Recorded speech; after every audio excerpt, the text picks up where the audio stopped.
Welcome to Mom on Purpose, where it's all about helping moms overcome challenges and live their best lives. My hope is by being here, you're more inspired to become the mom you were made to be. I'm Natalie, your host, a wife, boy mom, dog mama, Chicagoan, and former lawyer turned professionally certified coach. If you're here to grow, I can help. Let's go. Hello, my lovely friends. How we doing today? I am so glad to be here with you. I love this time that we have together. And now I can tell you how nauseous I am and talk about it because you know that I am pregnant. Oh my goodness. The nausea hits me so hard and I'm using these tools, and it doesn't mean that it's, totally gone, but it does make it more manageable. So that's what's going on over here. I do use medication for it, so it is managed a little bit, but man, that first half of pregnancy for me is just no joke. Of course, it's, two things are true. It's really hard and painful, and also it is a wonderful, magical time where I'm just filled with joy and gratitude and all of the good things to come. What's going on with you? I hope you're doing well. Feel free to say hi to me over on Instagram at mom.onpurpose. I've been getting a lot of DMs from new members of this community, and it's just so fun to personally connect. I love talking with you here, but of course it's more of a one-way street. So if you want to say hi, definitely pop over there. What else? Well, if you haven't taken my Mom on Purpose free course, you absolutely must. Head on over to momonpurpose.com/free course. That's all one word. And you will get a 4-part video series that will give you tools that you can start using to help improve your life and just make your life better. Today, I have such a fantastic episode for you about parenting a disrespectful teenager. You're going to hear from a member of this community who left a voice message for me on the Podcast Hotline about how she's struggling to parent her teenager who is kind of being disrespectful. And she's trying to use these tools, but in the moment, it feels really hard. So let's start off with listening to her message. Hi, Natalie. I'm struggling with basically mothering my teenage son who is 14. He just basically doesn't want to hear anything I have to say, anything I'm saying. He's huffing and puffing about, or like I'm getting on his nerves. So I'm just trying to get some help, guidance. And then I'm getting frustrated, and then I'm yelling back because I feel disrespected. But in fact, I'm trying to use the tools, but in the moment, I'm just reacting. So please help.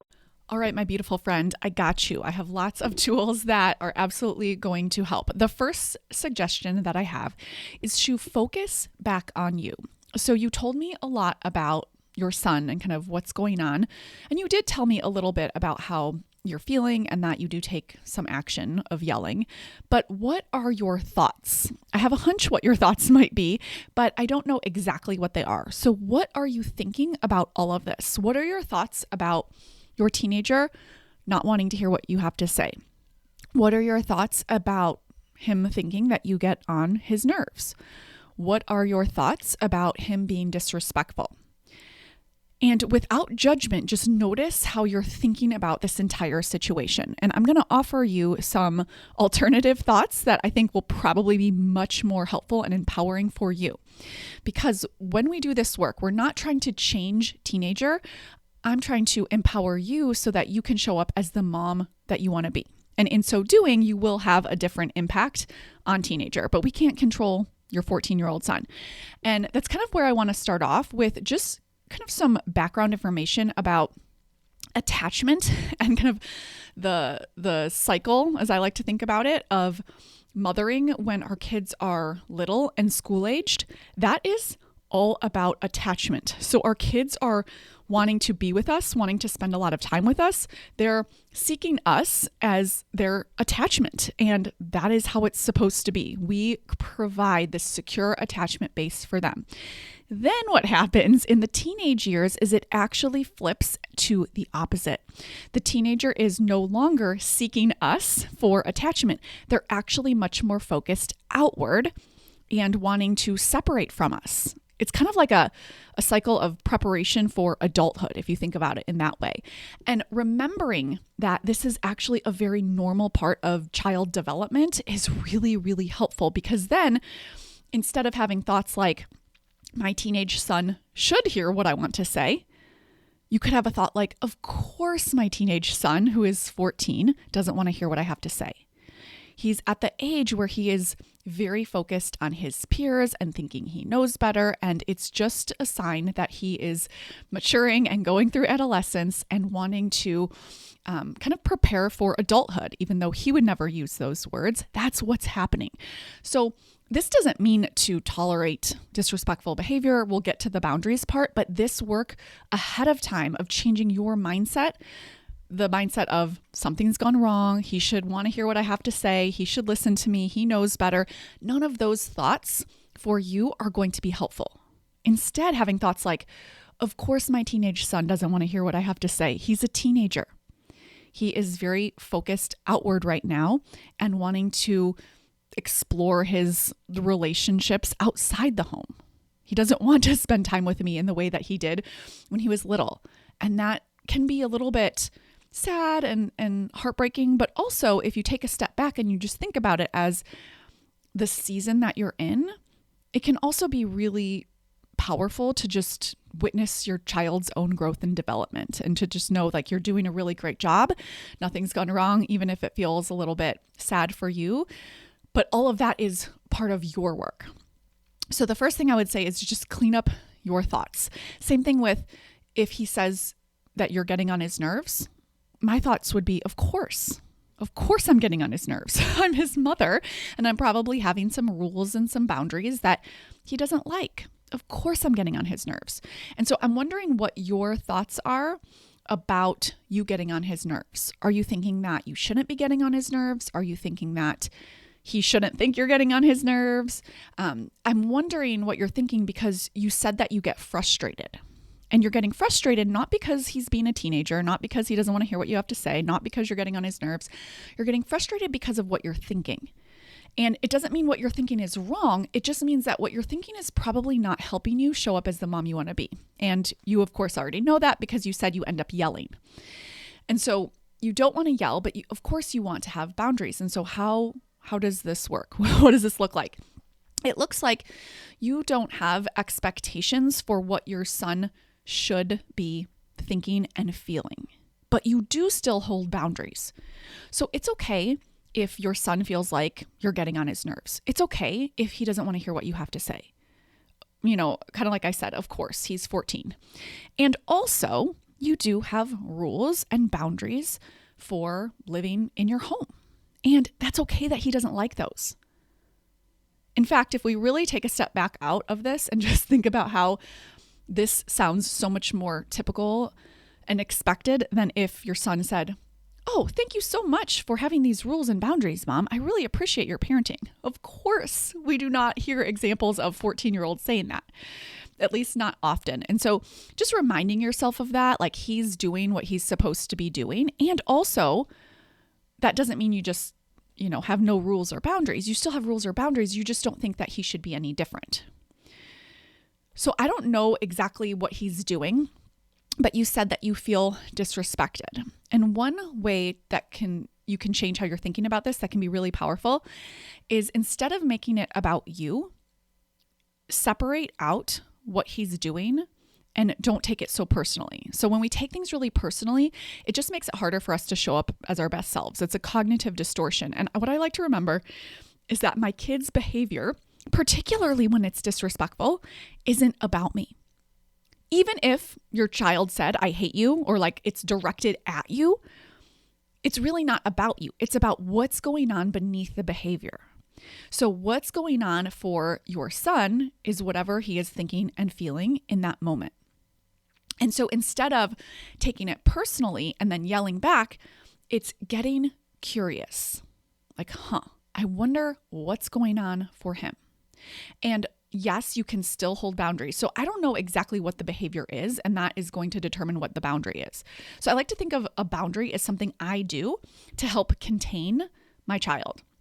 And again, going with separating out kind of the actions from identity, remember that your child isn't disrespectful. So I really suggest not labeling your child as any negative feeling, any negative word, any negative label, because they'll live into that. So instead, what you can do is you can think of them as a really, really good kid who is exhibiting some disrespectful behavior. But the disrespectful behavior isn't who he is. He is a good kid inside. And so when you think about it that way, it's sort of curious and interesting. Like, I have this really good kid and I believe he's a really good kid.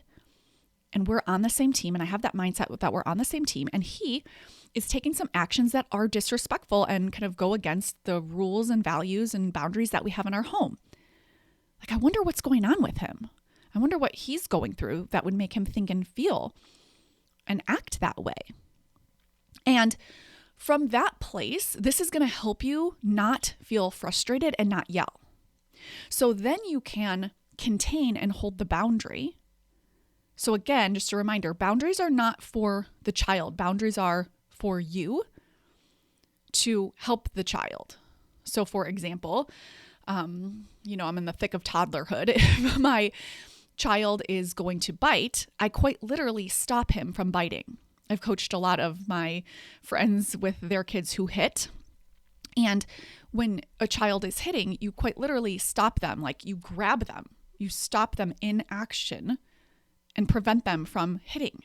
Not because they're in trouble, not because they're bad, but because you want to help them succeed and they need help in that moment. With the boundary, I like to say, I won't let you. I won't let you hit. I won't let you bite. I won't let you throw that. It's about me and who I want to be. And the reason that all of the kind of introductory work leading up to right now is so important is because you can actually hold a boundary and feel very calm. You don't have to feel frustrated. You don't have to feel triggered. You don't have to feel like you're yelling. But that only is available to you if you first change your thoughts and feelings. And this brings me to kind of what you said at the end. I'm so glad that you said, I try to use these tools, but in the moment, I just end up reacting. The tools mostly, I would say like 85%, are best used out of the moment. In the moment, if you haven't done any of the work, then you're already going to be feeling frustrated and activated. And so at that point, your best bet is just to regulate your nervous system, to take some deep breaths, to take a pause. Your thoughts are already there, so you're really just trying to calm your body down. But that's such a small piece of the work that you're really not going to see the most impactful change unless you do work out of the moment. What do I mean by that? I mean, in the moment is when your child is exhibiting disrespectful behavior. That's not the time to work on your thoughts and change your feelings. That's not just the time to pause and say, what was that Natalie said on that podcast? That is simply the time for you to notice how you're already thinking and feeling. And if you are already activated and feeling frustrated, it's sort of too late. And what I mean by that is you can always kind of interrupt the thought, feeling, and action. So you can always stop yourself from yelling. It's just a little bit harder to do. And so you can add a pause, find the pause, take a deep breath, and tell your son, I need a minute, and then excuse yourself and then come back to handle the situation. You can absolutely do that. But that's a really like a small portion of the work. The most impactful work that you can do on yourself to become the mom you want to be is the work outside of the moment. And what you do outside of the moment when your son is not exhibiting disrespectful behavior. So maybe you're journaling in the morning, maybe you're just doing this at lunch or at night or whatever time you want to work on your thoughts, is that is going to be done out of the moment where you practice new, better feeling thoughts. So this is how you do it.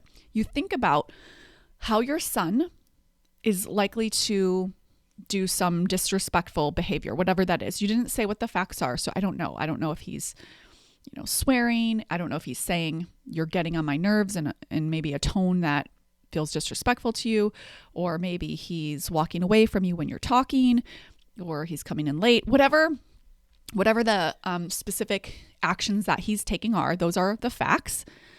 Come up with a few scenarios, like 3 or 5 that you think are very likely for him to do again. and come up with the specific thoughts and feelings and actions that you want to take in each of those scenarios. And then you practice them. This is life-changing. It is the only way that I'm able to stay calm when my son is more, explosive or having big tantrums or meltdowns or doing things that I don't want him to be doing. I'm able to stay calm because I practice thoughts out of the moment. And so some of the thoughts that you practice out of the moment are going to be specific to the circumstance, but I want to just reiterate what some of those might sound like. So let's say that your teenage son starts walking away from you when you're talking to him. He says, "Mom, you're getting on my nerves," and he's sort of ignoring you. Let's say that that is the circumstance. You might want to think thoughts like, his behavior isn't about me. He is kind of detaching as a normal and healthy sign of human development.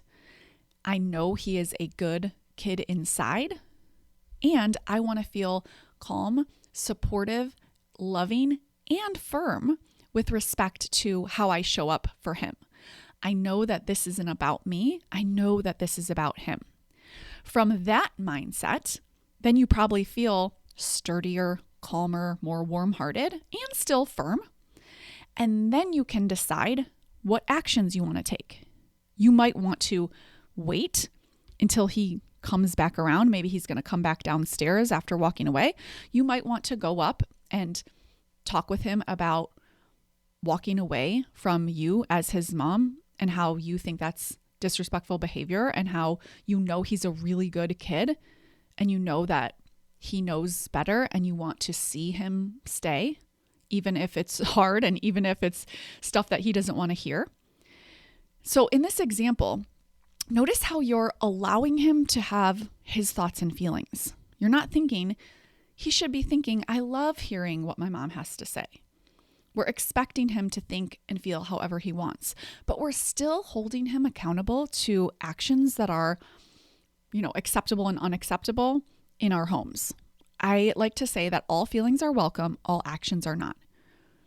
So it's okay to have those thoughts, it's okay to have those feelings, but these are the actions that are okay and acceptable in our home. And you can decide how you want to think, feel, and act in each of these predictable circumstances. And I promise you, it works magically, really out of the moment. When you practice and you can visualize your son acting how he would normally act, and then you thinking and feeling and acting how you want to think, feel, and act. And it's going to be some version of, this isn't about me, this is about him. I can still show up as the loving, warm, and firm mom that I want to be. And then you get to decide what kind of boundaries that you want to hold without taking it personally and while giving him space to feel how he wants to feel. It's totally fine if he wants to feel frustrated, or it's totally fine if he thinks you're getting on his nerves. When you need him to kind of like you and validate you, that puts kind of a burden on him. It's unfair to him and it's unfair to you. Now, again, that's very different than, tolerating different types of disrespectful behavior. But if you just give him space to feel how he wants to feel and think how he wants to think, and then hold the boundaries around the actions, it's going to be a much easier parenting relationship for you. All right, my beautiful friend, remember, you have a really great kid who is just struggling with some of his actions, and thank goodness you are his mother to be there to help him and support him as he learns these skills and navigates this transition from being a kid to becoming an adult. With that, I have been loving hearing your messages on the podcast hotline. I would love for you to leave me one so I can hear whatever you would like to get answered on the podcast. The number to call is 8333-ASK-NAT. That's 833-327-5628. And I will talk with you next week, my friend. Take care. Thank you for being here and listening. Now head on over to momonpurpose.com/coaching to learn more about the Mom on Purpose membership, where we take all of this work to the next level.